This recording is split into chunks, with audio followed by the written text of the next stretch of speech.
Hello বন্ধুরা, good evening. চলে এসেছি আরেকটা ভিডিও নিয়ে। তোমাদের সঙ্গে আমি প্রমিস করেছিলাম যে প্রত্যেক গুরুবার, প্রত্যেক বৃহস্পতিবার কোনো মিরাকল নিয়ে আসবো, যেটা সাই বাবারই হোক বা অন্য দেব ভগবানের। তো আমি আজ সাই বাবার মিরাকল নিয়ে আসবো। আমাদের পরিবারে আমাদের সঙ্গে যা যা মিরাকল হয়েছে তোমাদের সঙ্গে আগে সেগুলো সব শেয়ার করব, তারপর অন্য কিছু। ঠিক আছে? তো চলে আসলাম। খুব ছোট্ট একটা এক্সপিরিয়েন্স, অনুভূতি, সাই বাবার মিরাকেল সত্যি করে, একদম সত্যি করে, বুঝলে? তো চলো শুরু করে দিই। আমি যেরকম প্রমিস করেছিলাম তোমাদেরকে যে সব ভগবানের কিছু না কিছু মিরাকেল নিয়ে আসবো, তো আজকে সাই বাবার কথাটা মানে আগে বলেছি, এক্সাইটমেন্টে আবার বলে ফেললাম। তো ঠিক আছে, স্টার্ট করছে। তো এই অনুভূতিটা আমার ছেলের, আমার না। ঠিক আছে? এর আগে ফার্স্ট আমি শেয়ার করেছিলাম আমার, এটা এখন আমার ছেলের অনুভূতি তোমাদেরকে শেয়ার করছি। তো আমার ছেলে, আমার বড় ছেলে ছোটবেলায় স্কুলে পড়তো। তো স্কুলে না বাচ্চারা তো মারামারি করে, বদমাশিপানা করে, দুষ্টুমি করে, বাচ্চারাই তো করে না? তো বাচ্চারা তখন মানে খেলাধুলা করে, মজা করে, ইয়ার্কি করে। কোনো কারণেই কোনো একটা বাচ্চার সাথে আমার বাচ্চা আমার ছেলের বুকের মধ্যে না এরকম লাঠি মেরে দিয়েছিল। বুট পরা, স্কুলে বুট পরে যেতে হয়, আর সলিড বুট, মানে কালো রঙের যে বুটগুলো হয় সেই সলিড বুট। তো সেই বুটের লাঠি এই বুকের এখানে লেগেছিল। তবে তো ছোটবেলায় তখন আমার ছেলে ধরো 8-9 বছর, 10 বছর হবে, 10 বছর হবে, 8-9 বছর এরকম, 10 বছর হবে এরকম। তো তারপর থেকেই ও না সবসময় বলতো, মা আমার না এই বুকের দিকে ব্যথা করছে, আমার শ্বাস নিতে কষ্ট হচ্ছে, বুকের দিকে ব্যথা হচ্ছে, তখন আমি সাই বাবার কোনো ভক্তি করতাম না তখন। হ্যাঁ, তুমি তো জানো, তো তোমাদেরকে বলেছি আমার মানে সাই আমার জীবনে কিরকম আসলো, কীভাবে আসলো, সেই ঘটনাগুলো বলেছি। তো সবসময় বলতো, আর ওর ব্যথাটা বলে না, মানে বিপদ আসলে রাতেই আসে, ব্যথাটা রাত্রেই বাড়তো। তখন কি করব, কোথায় নিয়ে যাব ডাক্তারখানায়? আর আমরা থাকি নর্থ কলকাতার দিকে, সে সমস্যা হয়ে যায়, তখন খুব প্রবলেম লাগতো। তো তারপরে ডক্টরকে দেখিয়েছি, ডক্টর বলল যে কোনো আঘাতে ওর হাড্ডিটা ফুলে গেছে, বুকের হাড় ফুলে গেছে। তো ওটা ফুলাটা কমেনি। তো ও যদি এরকম হতে থাকে ওটাকে অপারেশন করতে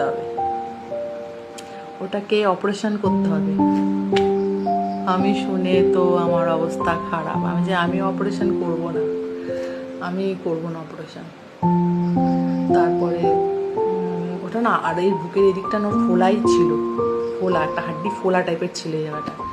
তো আমি কি করবো, এরকম দিন চলছে। আর মাঝে মাঝে ব্যথাটা কম হতো, তখন ঠিক পরীক্ষার সময় রাত্রেবেলা ব্যথাটা বাড়তো, হঠাৎ করে বলতো। এরকম করতে করতে করতে করতে ও বড়ই হয়ে গেছে। আমি অপারেশন করবো না, থাক। ওটা ডাক্তার বলেছে অপারেশন করে ওটাকে ঘষে দেবে, হাড়টা ঘষে দেবে, বা ভাঙা তো যাবে না, হাড্ডি ভাঙলে তো গেল, মানে অপারেশন করে বুকে ওটা চিরে ওটাকে ঘষে দেবে, হাড্ডিটা যেটা বেড়ে গেছে ঘষে দেবে।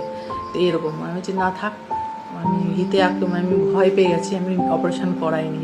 হোমিওপ্যাথি ওষুধ খাইছি, তারপরে ও যাতে হাড্ডিটা না বাড়ে, অনেক ওষুধ খাইছি। এমনি করতে করতে ও বড় হয়ে গেছে, অনেকই বড় হয়ে গেছে, 10 পাস করে গেছে। এরকম করতে করতে 10 পাস করে গেছে, মনে হয় 11 পরে। তখন একবার মনে নেই ওটা, মানে 10 পাস করেছে না 11 পড়েছে মনে নেই, তো বড়ই হয়ে গেছে। তো একদিন তারপরে আমি সাই বাবার আমি পুরোপুরি মনে দিমাগে সাই বাবা, বুঝলে? তখন যে মুহূর্তে ঘটনাটা বলছি। তো রাত্রেবেলা আমি সব ভগবানকে নমস্কার করি, তারপর বাবার যে উদিটা লাগিয়ে শুই, বাবার উদির জল খাই, খেয়ে ঘুমাই আমি রাত্রেবেলা। ঠিক আছে? তো আমি ভগবানকে প্রে করছি। তখন আমার ছেলে বলছে, মা আমার না আবার বুকটা ব্যথা করছে, আমার খুব ব্যথা করছে, আমার শ্বাস নিতে কষ্ট হচ্ছে। তো আমি খারাপও লাগে। তারপর তখন ওর পরীক্ষা চলছিল, আমি তখন প্রে করে বলছি, মনে মনে প্রথমে বলছি যে হে বাবা, এইরকম সমস্যা হয় বারবার, যত পরীক্ষার সামনে আর তুমি এরকম প্রবলেম দিচ্ছ। ফাইনাল পরীক্ষা ছিল, কি একটা ফাইনাল পরীক্ষা ছিল, মানে ক্লাসে ওঠার পরীক্ষা ছিল। যে বাবা এরকম কেন আমাদেরকে এরকম সমস্যায় ফেলছো, আর ভালো লাগে না। আর যখনই সমস্যা পরীক্ষার টাইমে বা রাত্রে কেন এরকম করছো, আমি আর পাচ্ছি না, কত ডাক্তার দেখাবো, কত কি করব, আর ডাক্তার সারা জীবন ডাক্তার ওষুধ, আর ভালো লাগে না, দূর আর ভালো লাগছে না, তুমি কিছু একটা করো, আমি আর পাচ্ছি না, আমি অপারেশন করাবো না, তুমি একটা কিছু করো। তারপরে আমি মনে মনে এটা ভগবানকে প্রে করেছি। তারপরে আমি বলছি আমার ছেলেকে, যা তুই তোর বাবাকে, তুই সাই বাবাকে বল, যা তুই বল, মন থেকে বল, দেখবি তোর ডাক ঠিক শুনবে। তুই তোর সাই বাবাকে বল, দাদুকে, আমি বাবা ডাকি তো ওরাও সাই বাবা ডাকে। আমি যে তুই তো সাই বাবা, তো তুই তোর নাতি হোস, যা বল, যা বল, বাবাকে বল, যা ঠিক করে দেবে। আমি আর পারবো না, আমি ডাক্তার দেখা, তুই বাবাকে, ওর বাবাই ঠিক করে তোকে। আর তারপর কী করেছে, আমি ওই উদিটা কেটে জলেগুলো বুকে লাগিয়ে দিয়েছি রাত্রেবেলা। খাওয়া দাওয়া হয়ে গেছে, প্রে করার সময় বাবাকে বল, তারপরে উদিটা লাগিয়ে আমি আমার রুমে চলে এসেছি, আমি ঘুমোতে গেছি। তা ও মনে হয় আমি প্রার্থনা করেছিস, বলছে হ্যাঁ মা করেছি। তো হয়তো মনে মনে প্রার্থনা করেছে। তো ও না, আমি তো ঘুমিয়ে গেছি, ও আমাকে সকালে উঠে বলছে যে জানো মা একটা কথা শুনবে। যে কি কথা? আমি জানো, আমি না কালকে না ঠিক ঘুমিয়েছি, আবার ঘুমাইও নি, এরকম। মানে আমি ঠিকমতো ব্যথার চোটে আমি ঘুমোতে পারিনি, কিন্তু মা কালকে আমি না ঘুম না, এরকম একটা সিচুয়েশন, হ্যাঁ তন্দ্রা বা এরকম সিচুয়েশন। ও বলছে আমি তো ডিপ ঘুম নাই। বলছে আমি ঘুমাচ্ছিলাম, মানে তখন হঠাৎ করে দেখছি সাই বাবার আসন, তো তোমরা দেখেছো বন্ধুরা আমার আসনটা কিরকম। বলছে ওখান থেকে ওই মূর্তি থেকে একটা হাত এসে ওর বুকে, মাথায় এরকম করে মালিশ করে দিয়েছে। হাতটা কিরকম ছিল, মানে এরকম মানুষের মতো হাত না, পুরো কালো, আর সাইডে মানে মানে একটু গোল্ডেন কালারের, মানে তেজ, মানে ধরো আমার হাতটা কালো, এই সাইড থেকে যদি গোল্ডেন কালারের তেজ বেরোয়, তাহলে একটা হাতের শেপ হয়ে যায় না? মানে হাতটা পুরো কালো, কিন্তু সাইড থেকে তেজ দেখা যাচ্ছে, আর পুরো হাত, বুঝেছো? ওই লম্বা এত দূর হাত থেকে যায়, ওইখান থেকে আমার আসন থেকে বেরিয়ে আমার ছেলের মাথায়, বুকে, ওকে মাথায় হাত দিয়ে, বুকে হাত দিয়ে বুলিয়ে দিয়েছে। ও এটা ফিল করেছে। তারপর থেকে ও আস্তে আস্তে আর বলে না আমার ব্যথা করছে, ব্যথাটা কোথায় উধাও হয়ে গেছে। ও বাচ্চাদের কথা না সাই বাবা অনেক শোনে, বড়দের কথাও শোনে, কিন্তু ও অন্তর থেকে, কষ্টের থেকে ও প্রার্থনা করেছে। আর বাবা না, তোমরা যতটা কষ্ট ভোগ করার কথা না, তার 80%, মানে 90% বাবা নিজের কাছে নিয়ে নেয়, 10% তোমাদের ভুগতে দেয়। জানো তোমরা, বাবা নিজের শরীরে নিয়ে নেয়। যারা সাই চরিত্র পড়েছ তারা অবশ্যই জানবে। তারপর থেকে আমার ছেলে ব্যথা করে না, ফোলাটাও নেই। তারপর জিমে গেছে, জিম করে করে করে করে এখনো ভালো আছে। ঈশ্বরের দোয়ায়, সাই বাবার দয়ায় বলো সাই বাবা কি, ওম সাইরাম। এই হলো সত্য ঘটনা, কোনোটা বানিয়ে মিথ্যা কথা বলছি না। আজকে গুরুবার, বুঝলে তো? এই হলো সাই বাবার চমৎকার সত্য ঘটনা, আমার ছেলের অনুভূতি। আর আমার ছেলে না বজরংবলী খুব মানে, তো বজরংবলীর একটা ওর সাথে ঘটে যাওয়া ঘটনা তোমাদের সঙ্গে শেয়ার করবো পরে। আমারও অনেক ঘটনা আছে তোমাদের সঙ্গে শেয়ার করবো। এমনি ঈশ্বরের প্রতি পাগল হয়নি, জানি কষ্ট ভোগ করতে হয়, এক এক সময় আমিও হতাশ হয়ে যাই।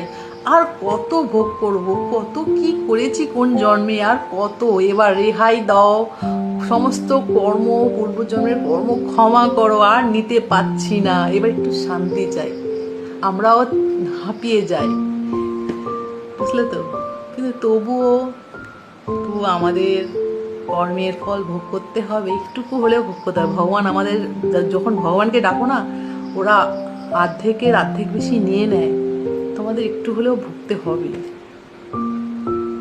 যারা বলে আর ভগবান নেই, ভগবানকে ডেকে কি হবে, ওই তো ভুগতেই হয়, তাহলে ভগবানকে কেন ডাকবো? ওই ভগবানের রুল এটাই। আমাদের যদি আমাদের শাসন যারা করছে, আমাদের পুলিশে মানে ধরো যারা শাসন সিস্টেমে, তো ওদের উপর মহলের লোক আছে, ওদেরও তো কিছু প্রায়োরিটি পালন করতে হয়, যতই থাকে চাপ, তোমাকে রুলস ইজ রুলস, সেরকম ভগবানেরও হয়। তো ভগবান সব করতে পারে না, আমাদের কর্মের তো ফল ভোগ করাবেই। তো ওদেরও রুলস আছে, ওরা রুলসের বাইরে যেতে পারে না, সিস্টেমের বাইরে যেতে পারে না। যেমনি আমাদের আইন কানুন সিস্টেমের মধ্যে চলে, যতই খারাপ লাগুক মায়া লাগুক, যারা অন্যায় করে তাদের শাস্তি তো দেয়, বলো দেয় না? তখন আমরা বলি দেখো মাপ করে দিচ্ছে, এর শাস্তি পাওয়া দরকার। যখন ভগবান শাস্তি দেয় তখন সবাই রাগ করো, তুমি এত কঠোর, এত লাইনে এসো, বুঝেছো তো? তা সেরকম ভগবানের অনেক কিছু প্রকৃতির নিয়ম আছে, সিস্টেম আছে, তাদেরকেও ওগুলো মেনে চলতে হয়। তবু ভগবানকে এটা প্রার্থনা, আর ভুয়াবে না কাউকে, ভগবান সবার রকমত আমাদের সৃষ্টিকর্তা, বাস ক্ষমা করে দিলেই তো হয়, আর কষ্ট দিও না কাউকে, আমাদেরও দিও না, এটাই বলবো।